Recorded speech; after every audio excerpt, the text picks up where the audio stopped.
Therefore, since we are surrounded by such a great cloud of witnesses, let us lay aside every weight and the sin that clings so closely, and let us run with endurance the race set before us. We're all children of God, but in what way do God's men actively strive to serve their Lord? At God's Men of Influence, we believe that when men are open to sharing their testimony, God's light shines into the darkness and sets loose His transforming power into our lives. Proverbs 27:17 says, "As iron sharpens iron, so one man sharpens another." Our mission is to create an environment where men can sharpen each other through the sharing of changed lives, and how through God's grace and mercy, we can become better husbands, better fathers, and better men in the service of His kingdom. Be blessed, be joyous, and be welcome here at God's Men of Influence. Hey everybody, welcome to God's Men of Influence. We're here for another great show, and I always say another great show because honestly, every time I meet one of these men and hear their story, I walk out saying, gosh, that was fantastic. And I learned so much from every single person. You know, we've had everybody on the show, from CEO of a company to prisoners in jail, in prison while we're doing the interview over the phone, to adulterers, to thieves, and to murderers. We've literally talked to everybody. And you know, I say this because some of you listening right now have a problem, and that problem is hurting you. That problem is causing you grief. That problem is creating hardship financially. It's creating hardship with your wife, with your children, and with your relationship with God. And you might think there's no way out. Sometimes you think that you don't deserve to be forgiven. And the reason why I'm saying all this is because the truth is you may not deserve to be forgiven, but you will be forgiven, and you will come out of this. And I can prove to you that through the testimony of all these men, that there are men that have had it way worse than you. And I know you might think yours is bad, but I can almost guarantee you that there's been somebody on this show that has had it way worse and has come out alive.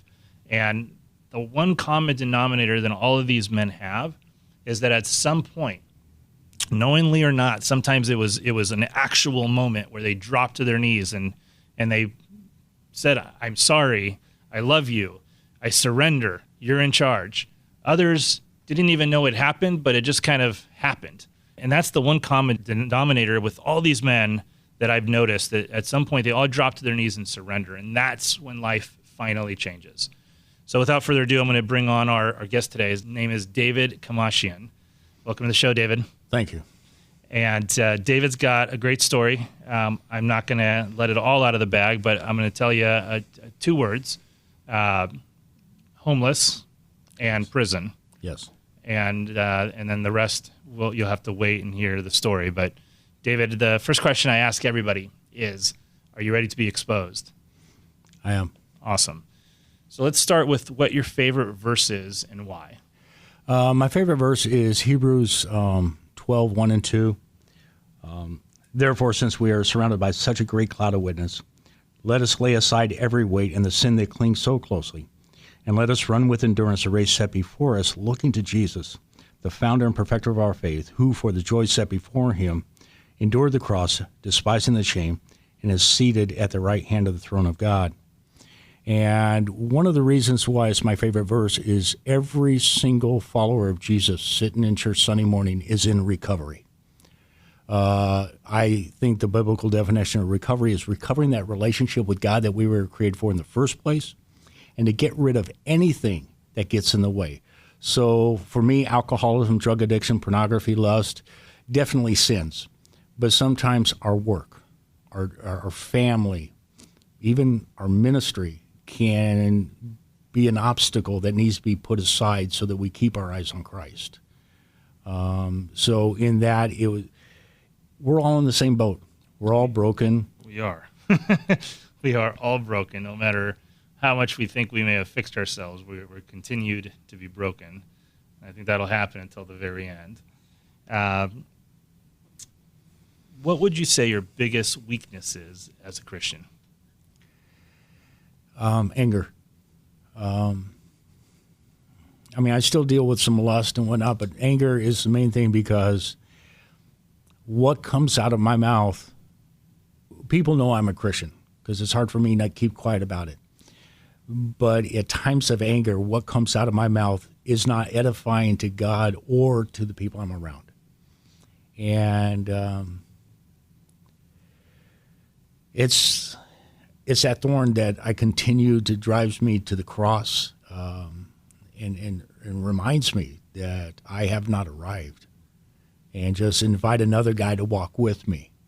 And that's one of the reasons why I enjoy a lot of the fellowships I'm in and a lot of the recovery groups I'm in, because we're willing to walk shoulder to shoulder. We know what we're walking away from, and we know we're going to the cross, but what we encounter on the way, we need each other. Yeah, for sure. What about on the flip side? What would you say your biggest strength is as a Christian? I can't shut up about Christ. I mean, it's weird. I will switch almost every conversation. I see Christ in everything. Somebody gave me a car about 4 years ago, and I still got it, and right now it looks like it runs on prayer. But we call it the Spirit of God because, number one, it was a free gift. Number two, its maintenance and its running requires the assistance of other men. And every ding, every bang is a testimony of what tried to stop it and yet still keeps going through. I see the gospel in everything. And when somebody's hurting, I try to share my experience, and not that God will fix it, but you can be stronger because of that when you stop being you and start being a child of God. Absolutely. So the common evolution, I guess, of the interviews is I ask who you are today, and then I'm going to take us all back. I want you to take us all back to who you used to be. So when I ask you today, who are you today? How would you answer that question? I'm a child of God. Today, at some groups, I'll identify myself as, hi, my name is David. I'm a devoted follower of Jesus Christ, and I am in recovery for alcohol, drugs, and sexual addictions. But I'm a father.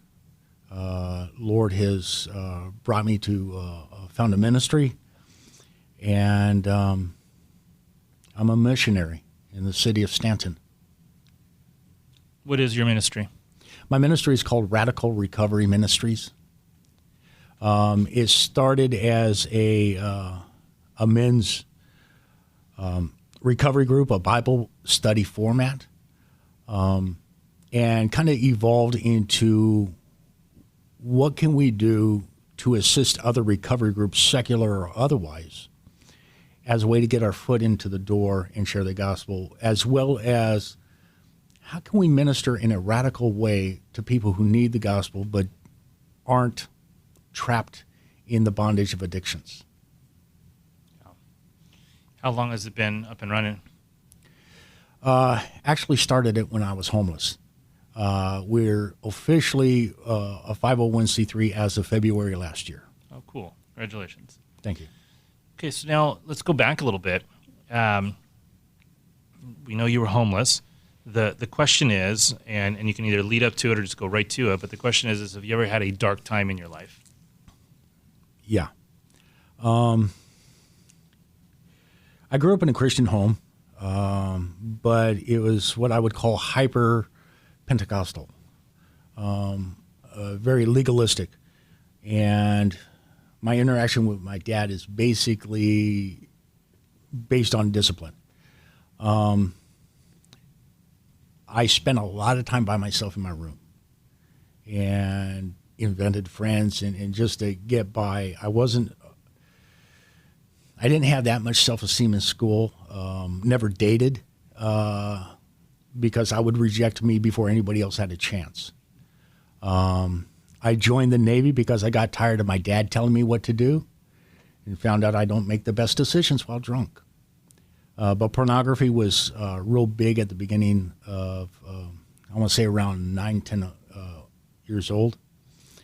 And that increased. I ended up joining the Navy. And this whole time I continued to go to church because that's what I was supposed to do. That's what I was raised to do. And did you join the Navy right after high school? About a year after high school. I tried college, but then I still had to live with my dad, and that just, yeah. But when while I was in the Navy, my drinking got worse, and I actually committed a sex offense and was discharged from the Navy. So today I have a other than honorable discharge. I have no VA benefits, no VA hospital. And so when I got out, I was on probation for 5 years, and I came back to California. I was stationed in Norfolk, Virginia. And did you have to go to jail for that? I spent 6 months in jail. I had 5 years suspended sentence. I'm sorry, a 10-year suspended sentence, 5 years probation. Was that regular jail or military? No, it was regular jail. In the military, they have the Uniform Code of Military Justice. So not only did I break a law in civilian, but I also broke the Uniform Code of Military Justice. So had I been tried as in the military, I would have had an additional sentence and probably ended up in level. So I'm really good at being a jerk, and I was able to get myself booted out. Retrospect, I probably should have stayed, but when we panic, we do dumb stuff. Sure. So what happened? Well, when I got back to California, with that in my head, everybody said that, once a sex offender, always a sex offender. There's no curing it. And that, so I tried to find work, and I got some work. I kept it all on the QT. I dated some. I ended up getting married to a woman that I met in a Bible study in Calvary Chapel in Downey. Out of curiosity, did she know about your past? She did not know until, well, we were still dating, but my probation officer required me to share it with her in his presence. Wow. And the fact that she didn't run, this is the best I'll ever get. And I think that's basically the main reason why I got married, because what are the choices? Yeah, who wants me? So you thought real highly of yourself, basically. Yeah. Okay. And now we had 3 kids. And again, just trying to find work was hard. But I ended up spending, I started a small plumbing business and spent a lot of time going to, trying to find escape. So my drinking got a little bit worse, but I started womanizing. So I went from pornography to the actual physical thing. And I think every guy that ever dabbles in pornography will eventually end up cheating on their wife. It's just a question of the opportunity. Sure. So I did that and, found the strip clubs a perfect haven of naked women and alcohol. And she eventually left me. I have not seen my kids in 15 years. A lot of it was because I suck at being a dad. And my dad was with us when I was growing up, and I didn't like the way I turned out. So if I wasn't going to be living in the house with my kids, maybe just an absentee dad would give them a better shot. And with me not there, my children followed the same exact addiction cycle that they never saw in me. But simply because I wasn't there to be a dad, I'm trying to get in a relationship with my son, and basically I can't even pull, I'm your father. It's like I'm more of a sperm donor who'd like to be a friend. Yeah. and earn some trust. He's heard a lot of stuff about me. We don't know how to broach that subject so that we can get past that. Right. How old is he? He is 27 now. Okay. And so trying to find work, I ended up finding the longest job I had was for 5 years. I was selling Kirby vacuum cleaners door to door. And you've mentioned often now trying to find work. Is it just because you sucked at doing things, you were lazy, or because your drinking always got in the way? I was pretty functional as a drinker, but most jobs do a background check. And with the felony, it was really hard. So most of the direct sales, telemarketing, they don't care. Right. Just throw a body, get on the phone, do your job. Yep. So I was able to do it pretty well. My drinking increased, and that's where my womanizing really took off. In September of '99, I was the #1 salesman in the western part of the U.S., and I ended up becoming a recruiter and hired people. And most of the time, they're going to be college. So I was 34, 35 at that time, hiring college kids. And when I was 38, I hired. I started sleeping with most of the women that I hired. It didn't start out that way, but I just realized that most of these did not have a male figure that would support and encourage. And the first time a male figure did that, they really enjoyed it. Unfortunately, they were easy to manipulate, and I did take advantage of that. One of these women introduced me to methamphetamine, and that was in July of 2000. And about 4 months later, I was homeless. And I had a girlfriend that was in a wheelchair, so she was homeless with me. So again, now just Was that the low point of your life? Yeah, it's right when it became my God. Everything surrounded it. And let me ask you. During that time, you were homeless, so I'm assuming you weren't working. Did you lose that job because it sounded like it was a pretty good job? It was a pretty good job, but again, it was direct sales, and I wasn't happy with my boss. And most of the time when I was hiring somebody, they tell me how great of a salesman they were. And my question is, well, if you're that good, how come you're looking for work? We always had an excuse of, well, it was my boss cheated me. My boss did this. So I was really good at putting the blame on everybody else. And it started by me putting the blame on my dad. Yeah. And it's just whatever male figure was just somebody else that was going to mess with me. All right, so now you're homeless, and you got hooked on meth. Mm-hmm. Were you continuing somehow to do meth while you were homeless? Oh, yeah. So I've always wondered how somebody can be homeless, out of a job, totally broke, but yet find enough money to do drugs, which can be expensive.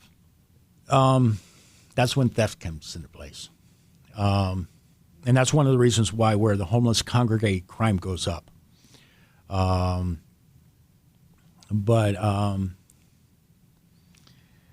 For example, going into a Home Depot, grabbing a couple drill bits, throwing in my pocket, walking out, come back 15 minutes later saying, hey, I bought these, but I lost a receipt. Can I get, and I'd get a gift card, then I'd go out and sell the gift card.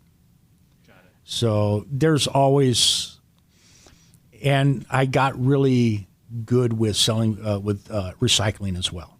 Got it. So that was a big deal with me. And how long were you homeless for? 12 years. That with broken up in pieces with being in jail and in prison. And let me ask you, what does a day look like for a homeless guy? Wow. Pretty much nothing. I mean, you wake up and trying to figure out where you're next. When I go talk with the homeless, I give out lunches. And if a guy starts yelling at me, I'll walk away and he'll ask for the lunch. I'll say, don't worry. I'll be back next week. Nobody has ever starved to death in California. But we feel pity for the hungry. I tell them that the only reason why I'm bringing you a lunch is so I can share with you the hope that I found. Yeah. But there's food giveaways, there's dinners, there's always some place to eat. Occasionally you can find a place to shower. For me, I got a gym membership. Clothes giveaway. I mean, it's. So they make it pretty easy to be homeless. Oh yeah. Yeah. No responsibility. At the beginning, I didn't want to be homeless and I would have done anything to get out of it. And then I realized why. Maybe I'll get some general relief or some food stamps or whatever. And if a bunch of us get together, we can get an apartment. But there goes our money. So we can stay out. We can be under the riverbeds, whatever, in a tent, and pool our money. And whatever money, that's where our drugs would come in and the alcohol would come in. And we really don't need I mean, California is a great place to be homeless. Yeah. And so, again, it's all about me. It's all about Zig Ziglar once said that when somebody's born, the doctor cuts the umbilical cord. And 95% of the people spend the rest of their life trying to find another place to plug it back in. Yeah, get it. So when, and I'm sure it's different all over the place, but it sounds like you created a bit of a homeless family or a group that you belong to. Actually, I did, because I didn't trust them. Because they were thieves and drugs and druggies. I started selling dope. I started selling methamphetamine, and I would only have women working with me on that. But yeah, no, I isolated. I was with my my girlfriend, who's now my wife. And I think that's another thing that just, as a kid, I isolated a lot. So even being homeless, I was good at isolating. I never had a friend in my life until 2011. I mean, I had acquaintances, sure, but I never had a friend until 2011, and that was at a Bible study that I learned about. I had just gotten out of prison. I had a sign saying, looking for work, open to anything, had my name and had my phone number. Somebody gave me a card to a Bible study, a recovery Bible study in Huntington Beach, and I went down there for the food, and I haven't left yet. What was that person's name? The person that gave me the card, his name is Donald Schumacher. Unfortunately, he didn't stay sober, and I'm not sure where he went. But I got plugged into some men, probably the key figure in my life, in my recovery, in my relationship with Christ after coming out of prison. His name is David Roman, and he had some restaurants locally and then moved into Texas. Okay. We just heard his name, actually, in the previous show. So he gets around. Okay. All right. So let's kind of, I guess, move forward a little bit now. I think we said 12 years being homeless, living in various places. Every once in a while, I'm assuming you got under a roof. We had a hotel for a little bit, had an apartment for about 6 months until my drinking I don't turn into a nice guy when I'm drinking. Okay. So. And you had a girlfriend, the same girlfriend Yes. that whole time? Yeah, we met on August 8th, 1993, and we got married 21 years later. We've been married for 2.5 years. Where did you guys meet? Through an ad that I put in the Penny Saver. What was the ad? Single Christian male seeking a dedicated Christian lady for walks, talks, movies, Bible studies, etc. Age, race, and size, not important. And were you guys homeless together? No. I had just gotten, this was right after my divorce. Okay. And she was going through her divorce. She was being divorced from a Baptist pastor who had left her for a woman he was given marriage counseling to. Oh, wow. So, There yeah. you have it. Okay. And so, but I guess let me get the timeline going there a little bit. Because you were, how long ago were you homeless? From 2000. Okay. And- For 12 years. Right. So 2012, it's now 17. So you've been back on track for the last 5 years? I've had an apartment for 2 years. I lived in a warehouse for 1 year, and before that, so maybe 13 years, Okay, 13, give or 14 take, years, right around yeah. there. And so so it sounds like you knew your wife during that time that you were homeless. Yeah. But she wasn't homeless. Yeah, she was. Oh, she was as well. She would go be homeless. I mean, when we were together, and that's the bad part is, when I look today on what it means to submit to God, I look at the past 21 years of my girl, who very rarely said no to anything that I wanted or was not willing to follow me anywhere I went. And how is she now? Where does she fit into your life now? I know she's obviously your wife and must Correct. be an incredible woman, but with your ministry and where the path you're leading, obviously is a totally different man than who she knew for so long. How does she fit into that? How does she accept it? She didn't at first. During the drug use and stuff, I ended up rejecting everything Christian, and she became a witch. I became Buddhist. When I went to prison is where I had an encounter with Christ, and it changed my life. When I got out, I would call her and let her know of all the great things God's doing in my life, and she'd say, "Quit preaching to me," and I probably was. But she was afraid of being following a Christian man and stuff like that because she didn't have a good background with that. One of those days, I heard when she called up, there was monitoring equipment in the back. She was in the hospital. She had just had a stroke. And I asked her if I could pray for her, and she said yes. And I remembered the prayer because I prayed with a couple of your other guests, Matt Ariano and Danny Simmons. And my prayer was, God, it's my desire that you heal her, but I will submit to your will. Yeah. It's my desire that you bring us together, but I'll submit to your timing. But more than anything, that you use this to bring her back to you, even if I'm not in the picture. 8 days later, she was healed. And that's when she really started seeing Christ. She's probably the female version of me. She's a little bit more delicate when sharing the gospel. But yeah, God is everything. He's our main focus, and because of him, we grow closer together. Awesome. That's fantastic to hear. And now your relationship with your kids, there's 3 of them. The Correct. one you're trying to communicate with and trying to somehow create a relationship with. Right. How about the other 2? My other son is with his mom, and it's just hard to get any type of information from him. And my daughter said, screw the Kamashins, I'm out of here. So she got married, and most of the family doesn't know where she's at.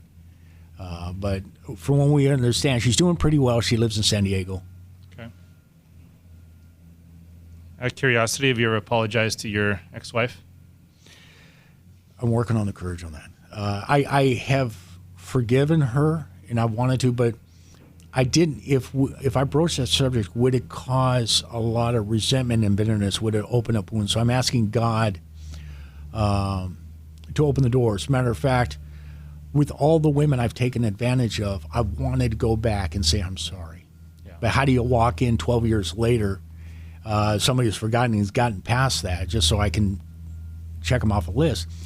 And there was a woman that found me on Facebook and went to my Facebook page and then saw our ministry website, read my testimony there, contacted me to ask me for my forgiveness because she was the one who introduced me to methamphetamine. Wow.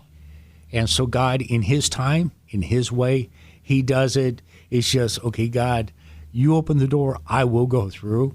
Yeah. But I don't want to force open doors that you don't want open. When was the last time you did any drugs? December 7th, 2006. Okay. Just before I went to prison. And moving forward now, right? We've kind of gone through that journey with you of some pretty dark times, and now you've got your own ministry. You're helping men. You're making it your life's mission. It sounds like to go out there and bring men out of that pit, out of the darkness, and into the light. And I wish you all the best with that, because there's nothing greater than a man can do other than bringing men to Jesus. But if we fast forward now from there, I'm curious, what does it mean to you to be a God's man of influence? I'm the Bible that most men will read. A lot of men have rejected church, they rejected Christians. But once they get to know me, once they get past my cover, what do my pages really say? Am I just part of anybody that would claim to be a Christian? Most of the time I will identify myself as a follower of Jesus Christ, because even the Jehovah's Witness will be a Christian. Mormons are Christians. And I want them to see my life, and kind of like the reason why we know there's a moon is because of the reflection of the sun. If it never reflected, we wouldn't know there was moon there. I want them to see me, and because of me, see the reflection of the sun. And just that little bit of hope. Yeah, that's an awesome analogy. And what advice would you give to a man that's going through something remotely similar to what you went through?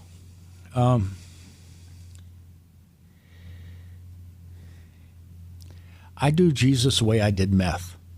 In the morning, I'd wake up and I'd have my pipe, and I'd get really, what we call a fat bowl. I just really smoke a lot. And then during the day, I'd still need that little bump of energy. Well, I spend about 15, 20 minutes with Christ in the morning. And then during the day, there's scriptures that come to mind, podcasts that I listen to, sermons I listen to that keep me going during the day. Find somebody that has the same focus that you do, and just walk with them. Cesar Millan, the dog whisperer, has the perfect picture. When he has a dog that he's trying to train, he will put a leash on his dog connected to the other dog. That dog doesn't know Caesar's voice, but Caesar's dog does.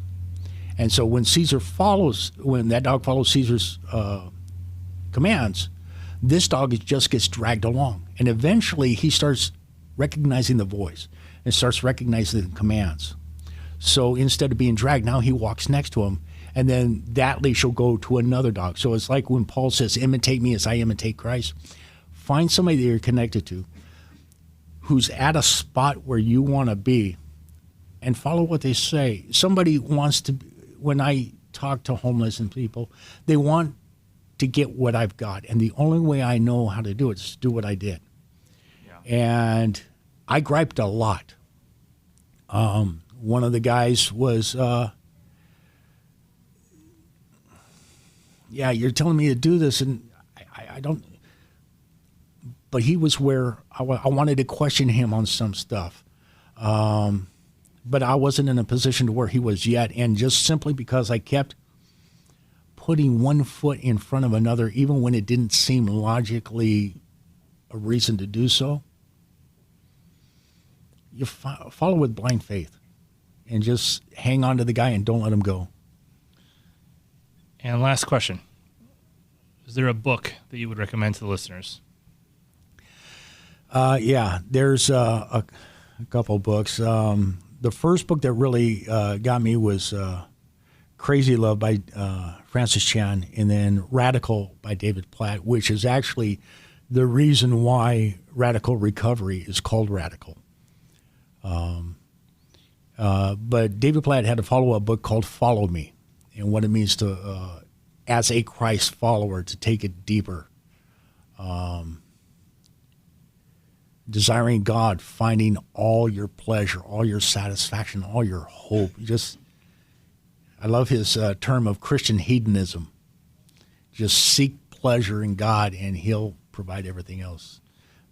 Awesome. Thank you so much for joining us. Thank you for sharing several years of I don't want to call it torment and grief and all that, but several years of experience that got you to the promised land, that got you to the point where you can be a follower of Jesus with, 100% faith. Which is awesome. Thank you. For everybody listening right now, I hope you learned a little something too. At the end of the day, like I said at the beginning of the podcast, you might be going through something that you think is unbearable, that you think there is no way out, that there is no hope. And there is hope. There's a lot of resources that you can go to for help. There's different churches, there's different recovery centers and groups and all that. But there's also the one thing that's free, and that's God, Jesus Christ. You can turn to him, you can drop to your knees, you can surrender, and you can say, please help me. And you'll be amazed at how quickly things can change. So if you haven't checked out our website yet, you can go to godsmenofinfluence.org. You can also check out David's ministry. It's called Radical Recovery Ministry. I'd love for you to check that out and go give him a little bit of love over there. On our Facebook as well, God's Men of Influence. David, do you have a Facebook page? Yeah, we have a Radical Recovery Ministries Facebook page. We also have a YouTube page as well as radicalrecoveryministries.org. Awesome. And as always, be blessed, be joyous, be welcome to God's Men of Influence. We'll see you next time.